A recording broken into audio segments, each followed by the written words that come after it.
ಸತ್ಯವೇದ ಪಠಣ ಕಾರ್ಯಕ್ರಮಕ್ಕೆ ನಿಮ್ಮನ್ನು ಪ್ರೀತಿಯಿಂದ ಸ್ವಾಗತಿಸುತ್ತೇವೆ.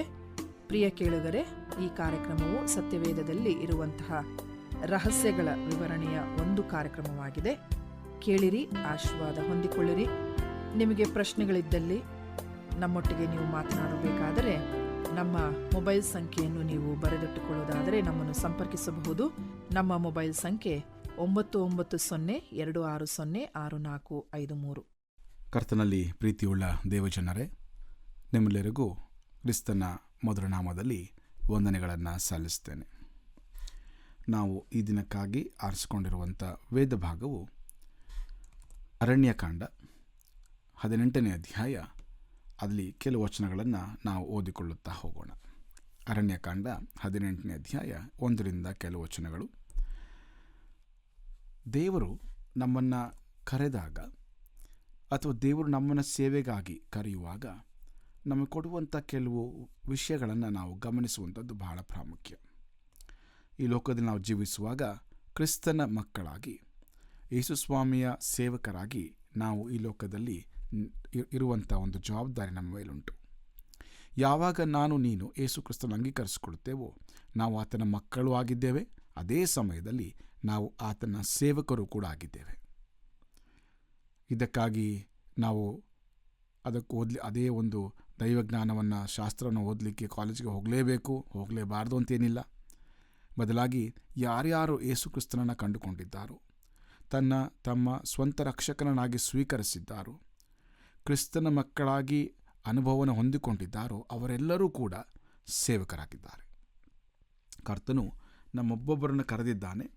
ನಾವು ಆತನ ಜೊತೆ ಸೇವಕರಾಗಿ ಕೆಲಸ ಮಾಡಬೇಕು, ಸೇವೆ ಮಾಡಬೇಕು ಎಂಬುದಾಗಿ ಆತನು ಬಯಸುವ ಆತನಾಗಿದ್ದಾನೆ. ಪ್ರಿಯರೇ, ಯೇಸು ಸ್ವಾಮಿ ಈ ಲೋಕಕ್ಕೆ ಬಂದು 30 ವರ್ಷಗಳಾದ ನಂತರ ತನ್ನ ಸೇವೆಯನ್ನು ಆರಂಭಿಸಿದಾಗ ಆತನೊಬ್ಬನೇ ಇದ್ದನು.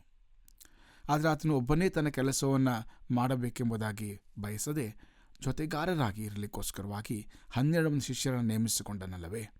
ಹಾಗೆಯೇ ಇವತ್ತು ನಿನ್ನನ್ನು ಆತನು ಕರೆಯುತ್ತಾ ಇದ್ದಾನೆ. ನಾವು ಕೂಡ ನಮ್ಮ ಜೀವಿತಗಳಲ್ಲಿ ಬಹುಶಃ ಒಂದಲ್ಲ ಒಂದು ರೀತಿಯಲ್ಲಿ ಸೇವೆಯಲ್ಲಿ ತೊಡಗಿಸಿಕೊಂಡಿರಬಹುದು. ಅದು ಸಭೆಯಲ್ಲಿರಬಹುದು, ಕುಟುಂಬದಲ್ಲಿ ಕುಟುಂಬವನ್ನು ವಾಕ್ಯದಲ್ಲಿ ಬೆಳೆಸುವಂಥ ವಿಷಯ ಇರಬಹುದು, ಅಥವಾ ಸಭೆಯಲ್ಲಿ ನಾವು ವಾಕ್ಯ ಸಂದೇಶ ನೀಡುತ್ತಾ, ಸತ್ಯವಾದ ಅಧ್ಯಯನಗಳನ್ನು ಮಾಡುತ್ತಾ, ವಾಕ್ಯೋಪದೇಶ ಮಾಡುತ್ತಾ ಇರಬಹುದು. ಇನ್ಯಾವುದೇ ರೀತಿಯಲ್ಲಿ ಅಥವಾ ನಾವು ಪೂರ್ಣಾವಧಿ ಸೇವೆಯಲ್ಲಿ ಕೂಡ ಇರಬಹುದು. ಹೇಗೂ ಎಲ್ಲ ಸೇವೆಗಳನ್ನು ಕರ್ತನು ಮಾನ್ಯವೆಂದು ಪರಿಗಣಿಸ್ತಾನೆ. ಪ್ರಿಯರೇ, ಎಲ್ಲವೂ ಆತನಿಗೆ ಪ್ರಿಯವಾದದ್ದೇ. ಹೀಗಾಗಿ ಸೇವೆಗಾಗಿ ಅನೇಕರು ತಮ್ಮ ಜೀವಿತಗಳನ್ನು ಕರ್ತನಿಗೆ ಒಪ್ಪಿಸಿಕೊಡುವಾಗ, ಸೇವೆ ಮಾಡುವಾಗ ಕರ್ತನು ಕೆಲವು ಮಾರ್ಗಸೂಚನೆಗಳನ್ನು ನಮಗೆ ಕೊಡ್ತಾನೆ. ಪ್ರಿಯರೇ, ನೋಡ್ರಿ, ಇವತ್ತು ನಾವು ಒಂದು ಕೆಲಸಕ್ಕೆ ಸೇರಿಕೊಂಡ್ರೆ ಒಂದು ಕಂಪನಿಯಲ್ಲಿ, ಆ ಒಂದು ಕಂಪನಿಗೆ ಸೇರಿಕೊಂಡ ಕೂಡಲೇ ಅವರು ನಮಗೆ ಒಂದು ಆಫರ್ ಲೆಟರ್ನ ಕೊಡ್ತಾರೆ. ಆಫರ್ ಲೆಟ್ರಲ್ಲಿ ನಮ್ಮೆಲ್ಲ ಡೀಟೇಲ್ಸ್ಗಳಿರ್ತದೆ, ಜಾಬ್ ಪ್ರೊಫೈಲ್ ಇರ್ತದೆ ಅಲ್ಲ, ಮತ್ತು ಎಷ್ಟು ಸಂಬಳ ಕೊಡ್ತಾರೆ ಎಂಬುದಾಗಿರ್ತದೆ, ಜಾಯ್ನಿಂಗ್ ಡೇಟ್ ಇರ್ತದೆ, ಸೇರಿದ ನಂತರ ಏನೇನು ಮಾಡಬೇಕು, ಏನು ಮಾಡಬಾರದು ಎಂಬಂಥ ವಿಷಯಗಳಿರ್ತದೆ. ಹಾಗಾಗಿ ಜಾಬ್ ಪ್ರೊಫೈಲ್ ಅಂತ ಬರುವಾಗ ಅದು ಬಹಳ ಪ್ರಾಮುಖ್ಯವಾದ ಅಂಶವಾಗಿದೆ. ಹಾಗಾಗಿ ನಾವು ಯೇಸು ಕ್ರಿಸ್ತನ ಮಕ್ಕಳಾಗಿ ನಾವು ಕೂಡ ನಮಗೊಂದು ಜಾಬ್ ಡಿಸ್ಕ್ರಿಪ್ಷನ್ ಉಂಟು, ಏನು ಮಾಡಬೇಕು, ಏನು ಮಾಡಬಾರದು ಎಂಬುದಾಗಿ. ನಾವು ಯಾವಾಗ ಕಂಪನಿಗಳಲ್ಲಿ ಮಾಡಬೇಕಾದನ್ನು ಮಾಡೋದಿಲ್ಲವೋ ಆಗ ನಮಗೆ ಸಮಸ್ಯೆಗಳಾಗ್ತದೆ. ಅವರು ನಮ್ಮನ್ನು ಅಮಾನತುಗೊಳಿಸ್ಬೋದು, ಅಥವಾ ಕೆಲಸ ತೆಗೆದುಹಾಕಬಹುದು, ನಮ್ಮ ಸಂಬಳ ಕಡಿಮೆ ಮಾಡಬಹುದು, ಡಿಪ್ರಮೋಟ್ ಮಾಡಬಹುದು, ಅನೇಕ ರೀತಿ ಆಗಲಿಕ್ಕೆ ಸಾಧ್ಯ ಉಂಟು. ಹಾಗಾಗಿ ಯೇಸು ಕ್ರಿಸ್ತ ನಮ್ಮನ್ನು ಕರೆದಿರುವಾಗ ಆತನು ನಮಗೂ ಕೂಡ ಕೆಲವು ಸೂಚನೆಗಳನ್ನು ಕೊಡ್ತಾನೆ. ನಾವು ಯಾವ ರೀತಿ ಇರಬೇಕು, ಯಾವ ರೀತಿ ಸೇವೆಯನ್ನು ಮಾಡಬೇಕು, ಯಾವ ಸೇವೆಯನ್ನು ಮಾಡಿದರೆ ಸರಿ, ಹೇಗೆ ಮಾಡಿದರೆ ತಪ್ಪು ಎಂಬುದಾಗಿ ಆತನು ನಮಗೆ ತಿಳಿಸುವಾತನಾಗಿದ್ದಾನೆ. ದೇವರ ವಾಕ್ಯವು ನಮಗೆ ಇವೆಲ್ಲವನ್ನು ಭಾಳ ಸ್ಪಷ್ಟವಾಗಿ ತಿಳಿಸ್ತದೆ. ಪ್ರಿಯರೇ, ಒಂದು ಚಿಕ್ಕ ಉದಾಹರಣೆ ಹೇಳಲಿಕ್ಕೆ ನಾನು ಇಷ್ಟಪಡ್ತೇನೆ. ಒಂದು ಮನೆ, ಒಬ್ಬ ಐಶ್ವರ್ಯವಂತ ವ್ಯಕ್ತಿ ಇದ್ದನು. ಮನೆಯಲ್ಲಿ ಅನೇಕ ಕೆಲಸದವರಿದ್ದರು. ಅದರಲ್ಲಿ ಒಂದು ದಿನ ಅವನು ಕೂತುಕೊಳ್ಳುವಂಥ ಕುರ್ಚಿ ಅದು ಸ್ವಲ್ಪ ಅಳ್ಳಾಡ್ತಾ ಇತ್ತು, ಕಾಲು ಸ್ವಲ್ಪ ಲೂಸಾಗಿ ಅಳ್ಳಾಡ್ತಾ ಇತ್ತು. ಅದನ್ನು ಟೈಟ್ ಮಾಡುವಂಥ ಅವಶ್ಯಕತೆ ಇತ್ತು. ಹಾಗಾಗಿ ಅವನು ತನ್ನ ಸೇವಕನನ್ನು, ಅಥವಾ ಒಬ್ಬ ಕಾರ್ಪೆಂಟ್ರಾಗಿ ಕೆಲಸ ಮಾಡಿದ ಸೇವಕನನ್ನು ಕರೆದು ಅವನಿಗೆ ಹೇಳ್ತಾನೆ, ನೋಡಪ್ಪ, ನಾನು ಸ್ವಲ್ಪ ಕೆಲಸದ ಮೇಲೆ ಹೊರಗೋಗಿ ಬರ್ತೇನೆ, ನಾನು ಬರುವಷ್ಟರೊಳಗಾಗಿ ನೀನು ಈ ಒಂದು ಕುರ್ಚಿಯನ್ನು ಸ್ವಲ್ಪ ಅಳ್ಳಾಡ್ತಾ ಇದೆ, ಇದನ್ನು ಸರಿ ಮಾಡೆಂಬುದಾಗಿ ಅವನಿಗೆ ಹೇಳಿ ಹೋಗ್ತಾನೆ. ಅವನು ಓಕೆ ಸರಿ ಸ್ವಾಮಿ ಅಂತ ಹೇಳಿ ಅವರು ಹೋದ ನಂತರ ಅವನು ತನ್ನೆಲ್ಲ ವಸ್ತುಗಳನ್ನು ತೆಗೆದುಕೊಂಡು ಬಂದು ಒಳಗೆ ಬರ್ತಾ ಇರ್ತಾನೆ ಬಾಗಿಲು ಮುಂಭಾಗದಲ್ಲಿ. ನೋಡ್ತಾನೆ ಮುಂಭಾಗಿನ ಬಾಗಿಲಿನ ಕದ ಚಿಲಕ ಅಳ್ಳಾಡ್ತಾ ಇದೆ, ಸರಿಗೆ ಹಾಕ್ಲಿಕ್ಕೆ ಆಗ್ತಾ ಇಲ್ಲ. ಓಹ್, ಇದನ್ನು ಸರಿ ಮಾಡಿ ಎಂಬುದಾಗಿ ಆತನ ಯೋಚನೆ ಮಾಡಿ ಅದನ್ನು ಸರಿ ಮಾಡ್ತಾನೆ. ಅನಂತರ ಸರಿ ಮಾಡಿ ಸುಮಾರು ಅಲ್ಲಿಗೆ ಹೋಗ್ತದೆ. ಮತ್ತೆ ಒಳಗೆ ಬರ್ತಾನೆ. ಆ ಮಗು ಆಟ ಆಡ್ತಿದ್ದಂಥ ಒಂದು ಆಟಿಕೆ, ಮರದ ಆಟಿಕೆ, ಅದು ಚಕ್ರ ಮುರಿದೋಗಿರ್ತದೆ. ಅಯ್ಯೋ ಪಾಪ, ಮಗು ಆಡತ್ತೆ ಎಂಬುದಾಗಿ ಅವನು ಯೋಚನೆ ಮಾಡಿ ಆ ಒಂದು ಆಟಿಕೆಯನ್ನು ಸರಿ ಮಾಡುತ್ತಾ ಇನ್ನೊಂದಷ್ಟು ಸಮಯವನ್ನು ಅಲ್ಲೇ ಕಳೀತಾನೆ ಪ್ರಿಯರೇ. ಇನ್ನು ಅವನು ಹಾಗೆಯೇ ಒಳಗೆ ಬರಬೇಕಾದ್ರೆ ನೋಡ್ತಾನೆ, ಅವನು ದಡಿಯ ಕೊಠಡಿಯವರೆಗೆ ಬರುವಾಗ ಅಲ್ಲಿದ್ದಂಥ ಕಿಟಕಿ ಅದು ಸರಿಯಾಗಿ ಮುಚ್ತಾ ಇರಲ್ಲ. ಹಾಗಾಗಿ ಅಯ್ಯೋ, ಕಿಟಕಿ ಹೋಗ್ಬಿಟ್ಟಿದೆಯಾ ಎಂಬುದಾಗಿ ಆಲೋಚನೆ ಮಾಡಿ ಅವನು ಅದನ್ನು ಸರಿ ಮಾಡುತ್ತಾ ಕೂತ್ಕೊಳ್ತಾನೆ. ಅಷ್ಟರಲ್ಲಿ ಅವರ ಧನಿಕ, ಅವರ ಯಜಮಾನ ಬರ್ತಾರೆ. ಬಂದಾಗ ಕೇಳ್ತಾನೆ, ಏನಪ್ಪ ನಾನು ಹೇಳಿದ್ದೇನು ಮಾಡಿದ್ದೆ ಎಂಬುದಾಗಿ ಕೇಳ್ತಾನೆ. ಇಲ್ಲ ಸ್ವಾಮಿ, ಮಾಡಬೇಕು ಅಂತ ಎಲ್ಲ ತೊಗೊಂಡು ಬಂದೆ, ಆದರೆ ಬಾಗಿಲು ಪ್ರಾಬ್ಲಮ್ ಇತ್ತು, ಆಟಿಕೆ ಮುರಿದೋಗಿತ್ತು, ಈ ಕಿಟಕಿ ಎಲ್ಲಾಡ್ತಾ ಇತ್ತು, ಹಾಗಾಗಿ ನಾನು ಇದನ್ನು ಮಾಡ್ತಾ ಇದ್ದೆ, ಸಮಯ ಇಷ್ಟೊತ್ತಾಗೋಯಿತು, ಈಗ ಮಾಡ್ತೀನಿ ಎಂಬುದಾಗಿ ಹೇಳ್ತಾನೆ. ಯಜಮಾನಿಗೆ ಬಹಳ ಕೋಪ ಬರ್ತದೆ. ನೋಡ್ರಿ, ಹಾಗಾಗಿ ನಮ್ಮ ಜೀವಿತಗಳು ಕೂಡ ಹೀಗೆ ನಾವು ದೇವರು ನಮಗೇನು ಹೇಳಿದ್ದಾನೋ ಅದನ್ನು ಮಾಡೋದು ಬಿಟ್ಟು ಬಾಕಿ ಎಲ್ಲವನ್ನು ಮಾಡಲಿಕ್ಕೆ ಹೋಗ್ತೇವೆ. ಅವನು ಮಾಡಿದ್ರಲ್ಲಿ ಯಾವುದು ತಪ್ಪಿರಲಿಲ್ಲ ನಿಜ, ಆದರೆ ಯಜಮಾನನು ಹೇಳಿದ ಕೆಲಸವನ್ನು ಮೊದಲು ಮಾಡಿ ಆನಂತರ ಉಳಿದವನು ಮಾಡಿದ್ದಾದರೆ ಆ ಯಜಮಾನನ ಬಂದು ಗದರಿಸುವ ಬದಲಾಗಿ, ಶಿಕ್ಷಿಸುವ ಬದಲಾಗಿ ಶಬಾಷ್ ಅಂತ ಹೇಳಿ ಅವನಿಗೆ ಇನ್ನಷ್ಟು ಬಹುಮಾನವನ್ನು ಕೊಡಲಿಕ್ಕೆ ಅವಕಾಶ ಆಗ್ತಾಯಿತ್ತು. ಹಾಗೆ ನಾವು ಕೂಡ ಕರ್ತನವನ್ನು ಕರೆದಿರುವಾಗ ನಾವು ಅನೇಕ ಬಾರಿ ಸೇವೆ ಮಾಡ್ತಾ ಇದ್ದೇವೆ, ಸೇವೆ ಮಾಡ್ತೇವೆ ಆಲೋಚನೆ ಮಾಡಿಕೊಳ್ತೇವೆ. ಆದರೆ ನಿಜವಾಗಿಯೂ ಈ ಸೇವೆ ದೇವರನ್ನು ಕೊಟ್ಟಿರುವಂಥ ಸೇವೆ ಎಂಬುದಾಗಿ ಆಲೋಚನೆ ಮಾಡಿಕೊಳ್ಳೋದಿಲ್ಲ, ಅದನ್ನ ಪರೀಕ್ಷೆ ಕೂಡ ಮಾಡಿಕೊಳ್ಳೋದಿಲ್ಲ. ನಾವು ನಮ್ಮ ಮನಸ್ಸಿಗೆ ಸಮಾಧಾನ ಆಗಿದೆ, ಅದಕ್ಕೋಸ್ಕರವಾಗಿ ಮಾಡ್ತಾ ಇದ್ದೇನೆ ಅನ್ಬಹುದಿರ್ಬೋದು. ಇಲ್ಲ, ಆ ದೇವರ ಸೇವಕರು ನನಗೆ ಪ್ರಾರ್ಥನೆ ಮಾಡಿ ಇಲ್ಲ ಇದೇ ಸರಿ ಎಂಬುದಾಗಿ ಹೇಳಿದ್ರು, ಅದಕ್ಕೆ ನಾನು ಮಾಡ್ತಾ ಇದ್ದೇನೆ. ಇವೆಲ್ಲವೂ ಆ ಒಂದು ಕಿಟಕಿಯನ್ನು ರಿಪೇರಿ ಮಾಡಿದಂತೆ, ಆ ಚಕ್ರ ರಿಪೇರಿ ಮಾಡಿದಂತೆ ಪ್ರಿಯರೇ. ನನಗೆ ವೈಯಕ್ತಿಕವಾಗಿ ದೇವರ ಕರೆ ಇರಬೇಕು. ಆ ಸೇವೆಯಲ್ಲಿ ಕರ್ತನು ನನಗೆ ಕರೆದಿರುವಂಥ ಕೆಲಸವನ್ನು ನಾನು ಮಾಡ್ತಾ ಇದ್ದೇನೆಂಬ ಭರವಸೆ ನನಗೆ ಬರಬೇಕು ಪ್ರಿಯರೇ. ಅದಕ್ಕೋಸ್ಕರವಾಗಿ ದೇವರು ನಮಗೆ ಎಚ್ಚರಿಸ್ಕೊಡ್ತಾ ಇದ್ದಾನೆ. ದೇವರು ನಮ್ಮನ್ನು ಕರೆದಿರುವಾಗ, ಸೇವೆಗಾಗಿ ಕರೆದಿರುವಾಗ ಕೆಲವು ಮಾರ್ಗಸೂಚನೆಗಳನ್ನು ಕರ್ತನು ಕೊಡ್ತಾನೆ ಪ್ರಿಯರೇ. ಇದು ಅರಣ್ಯಕಾಂಡ 18ನೇ ಅಧ್ಯಾಯದಲ್ಲಿ 1ನೇ ವಚನ ಹೀಗೆ ಹೇಳ್ತದೆ, ಆಗ ಯೆಹೋವನು ಆರೋನನಿಗೆ ದೇವದರ್ಶನದ ಗುಡಾರದ ವಿಷಯದಲ್ಲಿ ಅಕ್ರಮವೇನಾದರೂ ನಡೆದರೆ ನೀನು, ನಿನ್ನ ಸಂತತಿಯವರು, ನಿನ್ನ ಕುಲದವರೆಲ್ಲರೂ ಆ ದೋಷದ ಫಲವನ್ನು ಅನುಭವಿಸಬೇಕು. ಪ್ರಥಮವಾದಂಥ ಒಂದು ಜವಾಬ್ದಾರಿಯ ವಿಷಯ ಏನಪ್ಪ ಅಂದರೆ, ದೇವರು ನಮಗೆ ಸೇವೆಯಲ್ಲಿ ಜವಾಬ್ದಾರಿಯನ್ನು ಕೊಡ್ತಾನೆ ಪ್ರಿಯರೇ, ಜವಾಬ್ದಾರಿಯನ್ನು ಕೊಡ್ತಾನೆ. ಇವತ್ತು ಜವಾಬ್ದಾರಿ ಅತ್ಯಮೂಲ್ಯವಾದಂಥ ವಿಷಯವಾಗಿದೆ. ದರ್ ಈಸ್ ನೋ ಅಕೌಂಟಬಿಲಿಟಿ ಎಂಬುದಾಗಿ ನಾವು ಕೇಳಿಸ್ಕೊಳ್ತೇವೆ. ಇವತ್ತು ನ್ಯೂಸ್ನಲ್ಲಿರ್ಬೋದು, ಹೊರಗಡೆ ಸಮಾಜದಲ್ಲಿರ್ಬೋದಲ್ಲ, ಯಾರಿಗೂ ಜವಾಬ್ದಾರಿ, ಹೊಣೆಗಾರಿಕೆ ಇಲ್ಲ. ಮನ ಬಂದಂತೆ ಕೆಲಸಗಳನ್ನ ಮಾಡ್ತಾರೆ, ಅದಕ್ಕೆ ಸಮಸ್ಯೆ ಆದಾಗ ಹೊಣೆ ಹೊತ್ತುಕೊಳ್ಳಲಿಕ್ಕೆ ಸಿದ್ಧವಾಗಿಲ್ಲ ಪ್ರಿಯರೇ. ಇವತ್ತು ನಮ್ಮ ದಿನಗಳಲ್ಲಿ ನೋಡಿಕೊಳ್ಳುವಾಗ ಸಮಾಜದಲ್ಲಿ ಅನೇಕ ಸಮಸ್ಯೆಗಳು ಉಂಟಾಗಿದೆ. ಅನೇಕ ಕಡೆ ಸ್ಟ್ರೈಕ್ಗಳನ್ನ ವಿದ್ಯಾರ್ಥಿಗಳು ಸ್ಟ್ರೈಕ್ ಮಾಡ್ತಾ ಇದ್ದಾರೆ, ಸಮಸ್ಯೆಗಳಾಗಿದೆ. ಆದರೂ ಕೂಡ ಜವಾಬ್ದಾರಿ ಹೊತ್ತುಕೊಳ್ಳಲಿಕ್ಕೆ ಯಾರೂ ಸಿದ್ಧವಿಲ್ಲ, ಮನಬಂಧದ ಜೀವನ ಮಾಡುವಂಥ ಕೆಲಸ. ಆದರೆ ದೇವರು ಮೊದಲು ಹೇಳುವಂಥದ್ದು, ಆರೋನನ ಎಂಥವನು, ಮಹಾಯಾಜಕನು, ದ ವೆರಿ ಫಸ್ಟ್ ಪ್ರೀಸ್ಟ್, ಮೊದಲನೆಯ ಮಹಾಯಾಜಕನು, ಯಾಜಕತ್ವಕ್ಕೆ ತಲೆಯವನು. ಇಂಥ ಆರೋನನಿಗೆ ದೇವರು ಕೊಡುತ್ತಿರುವಂಥ ಮೊದಲನೇ ವಿಷಯ ಅಂದರೆ, ಏನಾದರೂ ಅಕ್ರಮ ನಡೆದರೆ ನೀನು, ಮೊದಲನೇದಾಗಿ ನೀನು, ಎರಡನೇದಾಗಿ ನಿನ್ನ ಸಂತತಿಯವರು, ಮೂರನೇದಾಗಿ ನಿನ್ನ ಕುಲದವರೆಲ್ಲರೂ ಆ ದೋಷದ ಫಲವನ್ನು ಹೊತ್ತುಕೊಳ್ಳಬೇಕು ಎಂಬುದಾಗಿ ಹೇಳ್ತಾನೆ ಪ್ರಿಯರೇ. ದೇವರು ಜವಾಬ್ದಾರಿಯನ್ನು ಕೇಳ್ತಾನೆ. ಆತ ನಮಗೆ ಸುಮ್ಮನೆ ಬೇಕಾದಷ್ಟು ಪ್ರಾರ್ಥನೆ ಮಾಡಿದ ತಕ್ಷಣ ಕೊಟ್ಬಿಟ್ಟು ಮನಬಂದಂತೆ ಜೀವನ ಮಾಡೋದು ಕಳಿಸೋದಿಲ್ಲ ಪ್ರಿಯರೇ. He wants accountability. ನಾನು ಏನು ಮಾಡ್ತಾ ಇದ್ದೇನೆ, ಯಾಕೆ ಮಾಡ್ತಾ ಇದ್ದೇನೆ, ಹೇಗೆ ಮಾಡ್ತಾ ಇದ್ದೇನೆ ಎಂಬುದಾಗಿ ಆತನು ನನ್ನನ್ನು ಪ್ರಶ್ನೆ ಮಾಡುವ ಆತನಾಗಿದ್ದಾನೆ, ಮತ್ತು ನಾನು ನೀನು ಅದಕ್ಕೆ ಉತ್ತರ ಕೊಡಬೇಕೆಂಬುದಾಗಿ ಆತನು ಬಯಸ್ತಾನೆ. ಸೇವೆಯ ಮೊದಲನೆಯ ಮಾರ್ಗಸೂಚನೆ, ದೇವರು ಕೊಡುವಂಥದ್ದು ಮಾರ್ಗಸೂಚನೆ ಏನಪ್ಪ ಅಂದರೆ, ನಾನು ಜವಾಬ್ದಾರಿಯನ್ನು ತೆಗೆದುಕೊಳ್ಳಬೇಕು. ಇವತ್ತು ಕ್ರೈಸ್ತರಾಗಿ, ಕ್ರೈಸ್ತ ಮಕ್ಕಳಾಗಿ, ಸೇವಕರಾಗಿ, ಸಭಾಪಾಲಕರುಗಳಿಗಾಗಿ, ಸಭಾ ಸೇವಕರಾಗಿ, ಸುವಾರ್ಥಿಕರಾಗಿ ದೇವರು ನಮ್ಮಿಂದ ಜವಾಬ್ದಾರಿಯನ್ನು ಬಯಸ್ತಾನೆ ಪ್ರಿಯರೇ. ನಾವು ಜವಾಬ್ದಾರಿಯಿಂದ ಜೀವನ ಮಾಡ್ತಾ ಇದ್ದವು, ಸೇವೆ ಮಾಡ್ತಾ ಇದ್ದು ನಾನು ಪರೀಕ್ಷೆ ಮಾಡಿಕೊಳ್ಳಬೇಕು. ಹಾಗೆ ಮುಂದೆ ಹೋಗುವಾಗ ಅರಣ್ಯಕಾಂಡ 18ನೇ ಅಧ್ಯಾಯ 2ನೇ ವಚನಕ್ಕೆ ಬರುವಾಗ 2ನೇ ವಿಷಯಕ್ಕೆ ನಮ್ಗೆ ಗೊತ್ತಾದ 2ನೇ ಮಾರ್ಗಸೂಚಿ ಏನಪ್ಪ ಸೇವೆಯಲ್ಲಿ ಅಂತಂದರೆ, ಕರ್ತನು ತನ್ನ ಸಹೋದ್ಯೋಗಿಗಳಿಗೆ ಸಹಾಯ ಮಾಡಬೇಕೆಂದು ಬಯಸ್ತಾನೆ. ನಾವು ಸೇವೆ ಮಾಡುವಾಗ ನಮ್ಮ ಜೊತೆ ಕೆಲಸದವರು, ನಾವು ಕೆಲಸ ಮಾಡುವ ಸೇವಾ ಸಂಸ್ಥೆಯಲ್ಲಿ ಅಥವಾ ಸಂಸ್ಥೆಯಲ್ಲಿರುವಂಥ ಜೊತೆ ಉದ್ಯೋಗಿಗಳು, ನಮ್ಮ ಕುಟುಂಬಗಳಲ್ಲಿರುವಂಥ ಜೊತೆ ಸದಸ್ಯರು, ಇವರೆಲ್ಲರೊಟ್ಟಿಗೆ ನಾವು ಸಹಾಯ ಮಾಡಬೇಕೆಂಬುದಾಗಿ ಆತನು ಬಯಸ್ತಾನೆ. 2ನೇ ವಚನ ಈಗ ಹೇಳ್ತದೆ, ನಿನ್ನ ಕುಲದ ಮೂಲ ಪುರುಷನಾದ ಲೇವಿಯ ವಂಶದವರನ್ನು ನೀನು ಹತ್ತಿರಕ್ಕೆ ಕರೆದು ಜೊತೆಯಲ್ಲಿ ಇರಿಸಿಕೊಂಡು ನಿನ್ನ ಕೈ ಕೆಳಗೆ ಸೇವೆ ಮಾಡಿಸಬೇಕು ಎಂಬುದಾಗಿ ಆತನು ಹೇಳ್ತಾನೆ ಪ್ರಿಯರೇ. ಆದ್ದರಿಂದ ನಾವು ಕೆಲಸ ಮಾಡುವಾಗ, ಸೇವೆ ಮಾಡುವಾಗ, ನಾನೊಬ್ಬನೇ ಮಾಡ್ತೀನಿ, ನನ್ನ ಹೆಸರೇ ಬರಬೇಕು, ನಾನೇ ಪೋಸ್ಟಲ್ ಮುಂದೆ ಇರಬೇಕು, ಈ ಇಮೇಜಲ್ಲಿ ನಾನೇ ಕಾಣಿಸ್ಕೊಳ್ಬೇಕು, ಇದನ್ನು ಬೇಡ ಎಂಬುದಾಗಿ ಕರ್ತನು ಹೇಳ್ತಾನೆ ಪ್ರಿಯರೇ. ನಾವು ಜೊತೆ ಕೆಲಸದವರಾಗಿ ಕೆಲಸ ಮಾಡಬೇಕೆಂಬ ಆತನು ಬಯಸ್ತಾನೆ. ನಾವು ಯಾವಾಗ ಮತ್ತೊಬ್ಬ ಸೇವಕರೊಟ್ಟೆ ಕೈ ಜೋಡಿಸಿ ಸೇವೆಗೋಸ್ಕರ ಶ್ರಮಪಡಿಸ್ತೇವೋ ಅಲ್ಲಿ ದೇವರು ಮಹತ್ತಾದಂಥ ಕಾರ್ಯಗಳನ್ನು ಮಾಡಲಿಕ್ಕೆ ನಾವು ಅವಕಾಶ ಮಾಡಿಕೊಳ್ತೇವೆ ಪ್ರಿಯರೇ. ಯಾವಾಗ ನಾನತ್ವ ತುಂಬಿಕೊಳ್ಳುತ್ತೋ, ಯಾವಾಗ ಸ್ವಯಂ ತುಂಬಿಕೊಳ್ತದೋ, ಅಹಂ ತುಂಬಿಕೊಳ್ತದೋ ಅಲ್ಲಿ ದೇವರಿಗೆ ಮಹಿಮೆ ಆಗೋದಿಲ್ಲ. ನಾನು ಶಬಾಷಿಂದ ಕೇಳ್ಕೊಳ್ತೇನೆ, ಎಲ್ಲರೂ ಶಬಾಷ್ ಅಂತ ಹೇಳ್ತಾರೆ, ಎಲ್ಲರೂ ನನ್ನ ಬೆನ್ನು ತಟ್ತಾರೆ, ನನ್ನ ಪೋಸ್ಟರ್ಸ್ ಎಲ್ಲ ಕಡೆ ಕಾಣ್ತದೆ, ಆದರೆ ದೇವರ ಪೋಸ್ಟರ್ ಕಾಣ್ತಾ ಇಲ್ಲ. ಸೇವೆಯಲ್ಲಿ ನಮಗಿರುವಂಥ 2ನೇ ಮಾರ್ಗದರ್ಶಿ ಏನಂತಂದರೆ, ನಾವು ನಮ್ಮ ಸಹೋದ್ಯೋಗಿಗಳ ಜೊತೆ ಸೇವಕರ ಜೊತೆ ನಾವು ಸಹಾಯ ಮಾಡಬೇಕು, ಅವರಿಗೆ ಬಲಪಡಿಸಬೇಕು, ಜೊತೆಯಲ್ಲಿ ಸೇವೆ ಮಾಡಬೇಕು ಪ್ರಿಯರೇ. ಇದು ದೇವರು ಕೊಡುವಂಥ 2ನೆಯ ಒಂದು ವಿಷಯ, ನಮಗೆ ಮಾರ್ಗಸೂಚನೆ ಸೇವೆಯಲ್ಲಿ.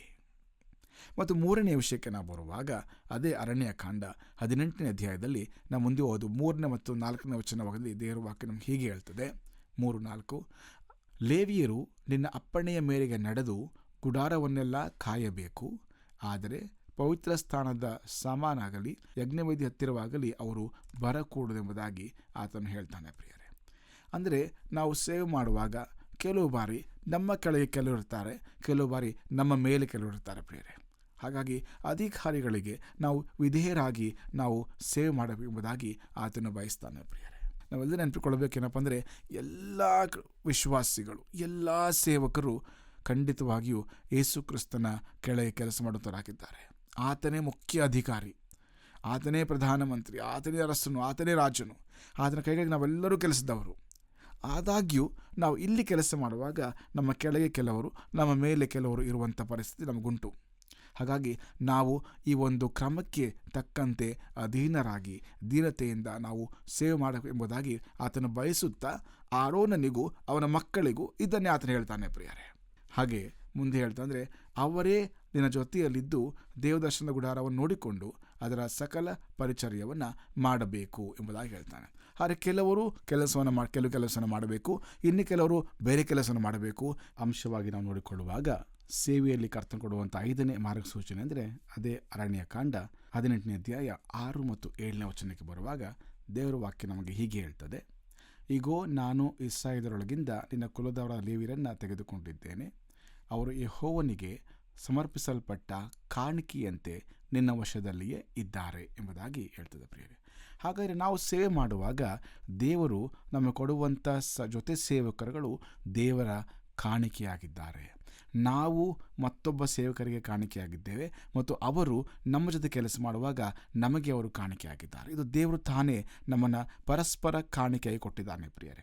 ಆದ್ದರಿಂದ ಈ ಲೋಕದಲ್ಲಿ ವಿಶ್ವಾಸಿಯಾಗಿರಬಹುದು, ದೇವರ ಮಕ್ಕಳಾಗಿ ನಾವು ಇರಬಹುದು, ಸೇವಕರಾಗಿರಬಹುದು, ಹೇಗೂ ಕ್ರಿಸ್ತನ ಕುಟುಂಬದವರಾಗಿ ನಾವು ಜೀವಿಸುವಾಗ ನಾವು ಒಬ್ಬರಿಗೊಬ್ಬರು ದೇವರು ನಮ್ಮನ್ನು ಕಾಣಿಕೆಯಾಗಿ ಕೊಟ್ಟಿದ್ದಾರೆ ಎಂಬುದಾಗಿ ದೇವರ ವಾಕ್ಯವು ನಮಗೆ ಉಪದೇಶ ಮಾಡ್ತದೆ ಪ್ರಿಯರೇ. ನೋಡ್ರಿ, ಕಾಣಿಕೆಯಾಗಿ ಕೊಡುವಾಗ ಅದಕ್ಕೆ ಬೆಲೆ ಕಟ್ಟಲಿಕ್ಕೆ ಆಗೋದಿಲ್ಲ. ಕಾಣಿಕೆ ಕೊಟ್ಟಂಥವರು ಅದನ್ನು ಬೆಲೆ ಕೊಟ್ಟು ಕೊಂಡುಕೊಂಡಿದ್ದರೂ ಕೂಡ ಕಾಣಿಕೆಗೆ ಬೆಲೆ ಕೊಟ್ಟಲಿಕ್ಕೆ ಸಾಧ್ಯವಿಲ್ಲ. ಯಾಕಂದರೆ ಪರಿಸ್ಥಿತಿಯ ಆಧಾರದ ಮೇಲೆ ಅದರ ಅಮೂಲ್ಯತೆಯು ಬದಲಾಗುತ್ತಾ ಹೋಗುತ್ತೆ.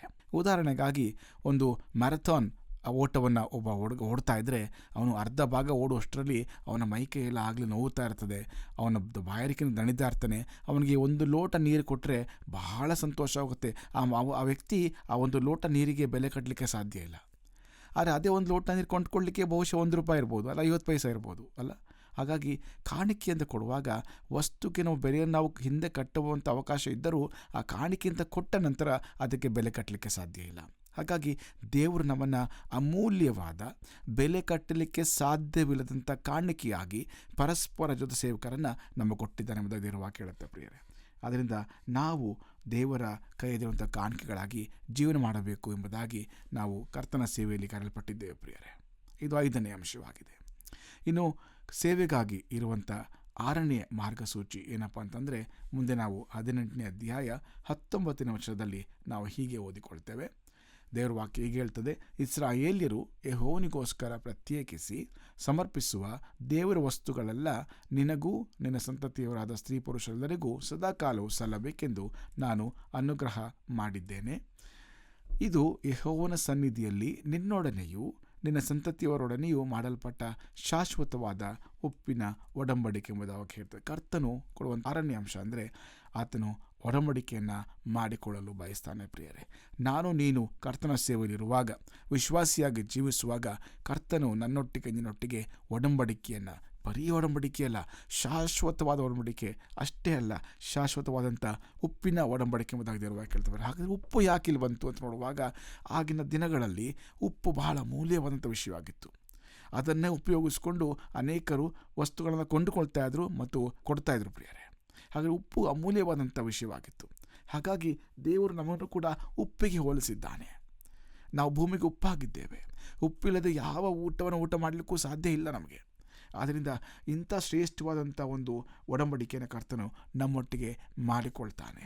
ನಾವು ಯಾವಾಗ ಸೇವೆಯಲ್ಲಿದ್ದೇವೋ, ಕರ್ತನ ಮಕ್ಕಳಾಗಿದ್ದೇವೋ, ಆಗಿರುವಂಥ 6ನೇ ಮಾರ್ಗಸೂಚನೆ ಏನಪ್ಪ ಅಂದರೆ, ನಮಗೆ ಆತನು ಒಡಂಬಡಿಕೆಯನ್ನು ನಮ್ಮೊಟ್ಟಿಗೆ ಮಾಡಿಕೊಂಡಿದ್ದಾನೆ. ಪ್ರಿಯರೇ, ಮತ್ತು ಕೊನೆಯದಾಗಿ ನೋಡಿಕೊಳ್ಳುವಾಗ ಕೊನೆಯ ಮಾರ್ಗದರ್ಶನ ಏನಪ್ಪ ಅಂದರೆ, ಕರ್ತನು ನಮ್ಮನ್ನು ಶಾಶ್ವತವಾಗಿ, ಅಂದರೆ ನನಗೆ ಮಾತ್ರ ಮುಕ್ತವಾಗಬಾರದು, ನಾನು, ನನ್ನ ಮಕ್ಕಳು, ನನ್ನ ಸಂತತಿಯವರು ಕರ್ತನ ಸೇವೆಯಲ್ಲಿ ಬೆಳೆಯಬೇಕೆಂಬುದಾಗಿ ಆತನು ಬಯಸ್ತಾನೆ. ಪ್ರಿಯರೇ, ಅದೇ 18ನೇ ಅಧ್ಯಾಯ 20ನೇ ವಚನಕ್ಕೆ ಬರುವಾಗ, ಇದಲ್ಲದೆ ಯೆಹೋವನು ಆರೋನನಿಗೆ ಹೇಳಿದನು, ಅಂದರೆ ಇಸ್ರಾಯೇಲರ ದೇಶದಲ್ಲಿ ನಿನಗೆ ಸ್ವಂತಕ್ಕಾಗಿ ಭೂಸ್ಥಿತಿ ಆಗುವುದಿಲ್ಲ, ಅವರೊಂದಿಗೆ ನಿನಗೆ ಪಾಲು ಇರುವುದಿಲ್ಲ, ಇಸ್ರಾಯೇಲ ಮಧ್ಯದಲ್ಲಿ ನಾನೇ ನಿನಗೆ ಪಾಲಾಗಿಯೂ ಸ್ವಾಸ್ಥ್ಯವಾಗಿಯೂ ಇದ್ದೇನೆಂಬುದಾಗಿ. ಅಂದರೆ ದೇವರು ತಾನೇ ನನಗೂ ನನ್ನ ಕುಟುಂಬದವರಿಗೂ ಪಾಲಾಕಿದ್ದಾನೆ, ಸ್ವಾಸ್ಥ್ಯವಾಗಿದ್ದಾನೆ. ಪ್ರಿಯರೇ, ಇವತ್ತು ಅನೇಕ ವಿಷಯಗಳನ್ನು ನೋಡಿಕೊಳ್ಳುವಾಗ ಸಮಾಜದಲ್ಲಿ ತಪ್ಪಾದಂಥ ಮಾರ್ಗದರ್ಶನಗಳು, ತಪ್ಪಾದಂಥ ಜೀವನಗಳು ನೋಡ್ತೇವೆ. ಪ್ರಿಯರೇ, ಕ್ರೈಸ್ತರಾಗಿರ್ಬೋದು, ಸಾಮಾಜಿಕವಾಗಿರ್ಬೋದು, ಅನೇಕ ಬಾರಿ ಹಣದ ಆಸೆಯಿಂದ,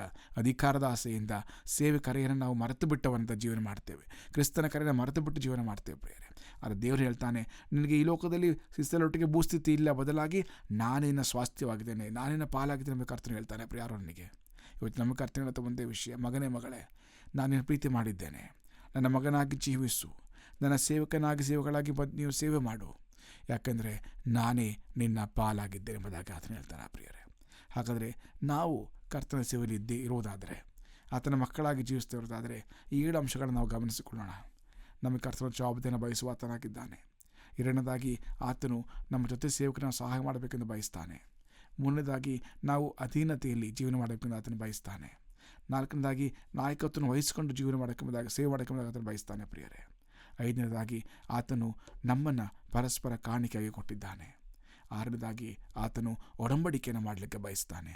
7ನೇದಾಗಿ, ಆತನು ನಮ್ಮ ಸ್ವಾಸ್ಥ್ಯವು ಪಾಲು ಆಗಿದ್ದಾನೆ. ಪ್ರಿಯರೇ, ಇಂಥ ಬಲದಲ್ಲಿ, ಇಂಥ ಧೈರ್ಯದಲ್ಲಿ, ಇಂಥ ಆಶೀರ್ವಾದದಲ್ಲಿ ನಾವು ಕರ್ತನ ಸೇವೆಯನ್ನು ಮಾಡೋಣ, ಕರ್ತನ ಘನಪಡಿಸೋಣ. ಆತನು ಕೊಟ್ಟಿರುವಂಥ ಮಾರ್ಗಸೂಚನೆ ನಡೆಯುತ್ತಾ ಆತನ ನಾವು ಘನಪಡಿಸೋಣ. ಕರ್ತನ ವಾಕ್ಯಗಳನ್ನು ನಮ್ಮನ್ನು ಆಶೀರ್ವದಿಸಲಿ. ಪ್ರಾರ್ಥನೆ ಮಾಡಿಕೊಳ್ಳೋಣ. ಪರಿಶುದ್ಧನಾಗಿರುವಂಥ ನಮ್ಮ ತಂದೆಯೇ, ನಮ್ಮನ್ನು ಕರೆದಿರೋದಕ್ಕಾಗಿ ನಿನಗೆ ಸ್ತೋತ್ರ ಸ್ವಾಮಿ. ನಿನ್ನ ಮಗನ ಮುಖಾಂತರವಾಗಿ ನಮ್ಮನ್ನು ಕರೆದಿದ್ದಿ ಕರ್ತನೆ. ನಿನ್ನ ಹೊರದು ಹೆಸರುಗೊಂಡ ನಾವು ಸ್ವಾಮಿ ಈ ಲೋಕದವರಾಗಿ ಜೀವಿಸದೆ ನೀನು ಕೊಟ್ಟಿರುವಂಥ ಮಾರ್ಗಸೂಚನೆಗೆ ಅನುಸಾರವಾಗಿ ಜೀವಿಸುವಂಥ ಸಹಾಯ ಮಾಡು ಸ್ವಾಮಿ. ಬಿದ್ದು ಹೋಗಿದ್ದವರು ಸಹಾಯ ಮಾಡಿ ನಮ್ಮ ಎತ್ತು ಬಲಪಡಿಸು, ಮುನ್ನಡೆಸು ಕರ್ತನೆ. ನಿನ್ನ ಮಾರ್ಗದ ನಡೆಯುತ್ತಾ ನಿನ್ನ ಮಕ್ಕಳಿಗೆ ಬಾಳಲು ಸಹಾಯ ಮಾಡು. ನಿನಗೆ ಮಾತ್ರ ನಿತ್ಯ ಕಾಲಕ್ಕೂ ಮೈ ಉಂಟಾಗಲಿ. ನಿನ್ನ ಕರೆಗಾಗಿಯೂ ನಿನ್ನ ಪ್ರಸನ್ನತೆಗಾಗಿಯೂ ಮತ್ತು ನೀನೇ ನಮ್ಮ ಸ್ವಾಸ್ಥ್ಯವು ಪಾಲು ಆಗಿರುವುದಕ್ಕಾಗಿಯೂ ನಿನಗೆ ಅನಂತ ಸ್ತೋತ್ರವಾಗಲಿ. ಯೇಸು ಕ್ರಿಸ್ತದ ಅವನ ಪ್ರಾರ್ಥನೆ ಸ್ತೋತ್ರ ಮಾಡುತ್ತಾ ಬಿಡುವುದೇ ನಮ್ಮ ತಂದೆಯೇ, ಆಮೇನ್.